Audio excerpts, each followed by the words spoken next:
여러분, 지난 영상에서요, 동사 형용사 을뿐만 아니라 그리고 동사 형용사 는데다가 문법을 공부했는데요. 두 문법은 크게 의미의 차이가 없어서 서로 바꿔서 사용할 수 있는 문법이라고 말씀을 드렸습니다.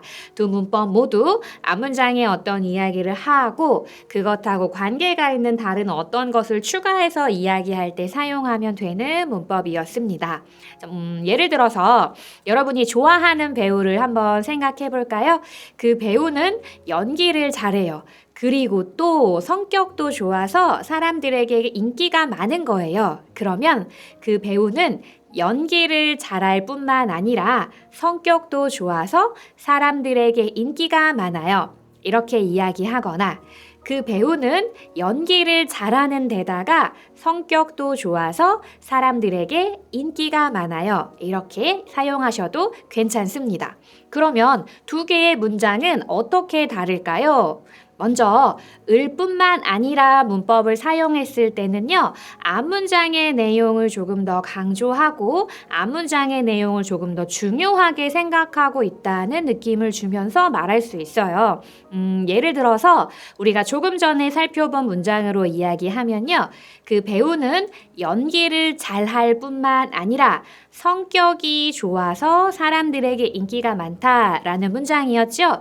여러분이 을뿐만 아니라를 사용해서 이야기하시면 그 배우가 연기를 잘하는 것이 가장 큰 특징이라고 말하고 있는 거예요. 그리고 어떻게 보면 좀 당연하다라고 말하고 있는 거기도 하고요. 그러면서 을뿐만 아니라 뒤에 사용한 성격이 좋다라는 거는 예상하지 못한 그 배우의 또 다른 특징이다라고 말하는 정도의 느낌이 있습니다. 그러면 는데다가를 사용했을 때는 어떤 느낌이냐면요. 그 배우는 연기를 잘하는 데다가 성격도 좋아서 사람들에게 인기가 많아요. 우리 이렇게 이야기했지요. 앞에서 말한 연기를 잘한 것과 뒤에서 말한 성격이 좋다라는 것의 두 개 중에 어느 것도 더 크게 보고 있지는 않은 거예요. 이거 하고 이거 앞문장에서 말하는 것과 뒷문장에서 말하는 것이 비슷한 정도로 중요하다. 어느 쪽이 더 강조하고 싶거나 중요하다라고 말하는 것이 아니라 비슷한 정도이다. 이런 느낌으로 이야기를 할 수가 있습니다. 우리 앞에서는 좋은 점을 살펴봤으니까 이번에는 부정적인 내용으로 된 문장으로 한번 이야기를 해보겠습니다. 예를 들어서 그 집은 방이 작을 뿐만 아니라 집값도 비싸서 사지 않는 게 좋겠어요. 이렇게 말하는 것과요. 그 집은 방이 작은 데다가 집값도 비싸서 사지 않는 게 좋겠어요. 이렇게 말하는 방법이 있습니다.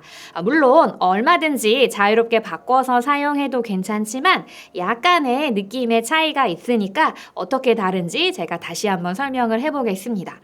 먼저 을뿐만 아니라를 사용한 문장으로 이야기를 하면요. 그 집은 방이 작을 뿐만 아니라 집값도 비싸서 사지 않는 게 좋겠어요 라고 했죠. 그 집에 좋지 않은 점이 있는데 그중에 가장 중요하고 크게 좋지 않은 점이라고 생각하는 것이 그 집의 방이 라는 것을 좀 강조해서 말하고 싶다면 여러분이 을뿐만 아니라를 선택해서 사용하시면 됩니다.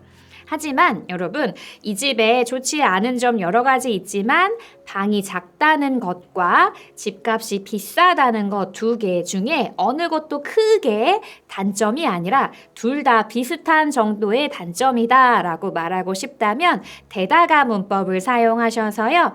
그 집은 방이 작은 데다가 집값도 비싸서 사지 않는 게 좋겠어요. 이렇게 말하면 됩니다.